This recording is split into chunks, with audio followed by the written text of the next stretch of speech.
I have almost never, and I've been in this 20 years professionally and cared about the life issue before that, I've almost never heard someone who espouses that view, the idea that abortion should be legal up until the point of birth, I've almost never heard them actually be willing to defend how that is different from post-birth decision-making about human life. What they typically do is actually dodge the question hard.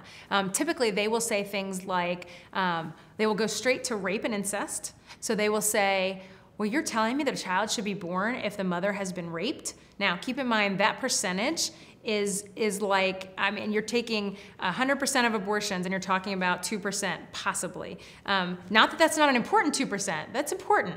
What you're trying to say is this should all be legal. So it's like saying, here's my analogy, it's like saying we shouldn't have a speed limit because sometimes somebody might have to race to the hospital in an emergency. So no speed limits for anybody because you've got to allow that one moment. That's not how our law functions, but that's typically what someone who is truly pro-choice typically does, is they can't logically defend why it should be different.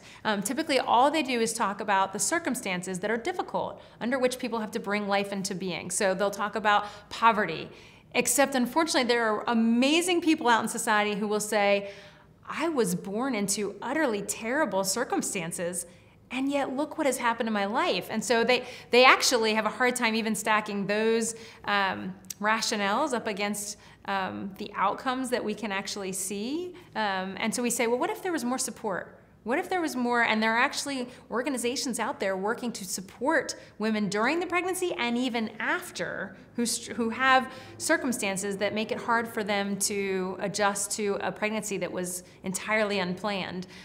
So rarely can they actually defend it with any kind of consistency. There are a few in the philosophical world. You'll hear Peter Singer and some others who will say, he will absolutely say that there's no moral choice until you have the ability to know right from wrong and make a decision, that really that's not personhood.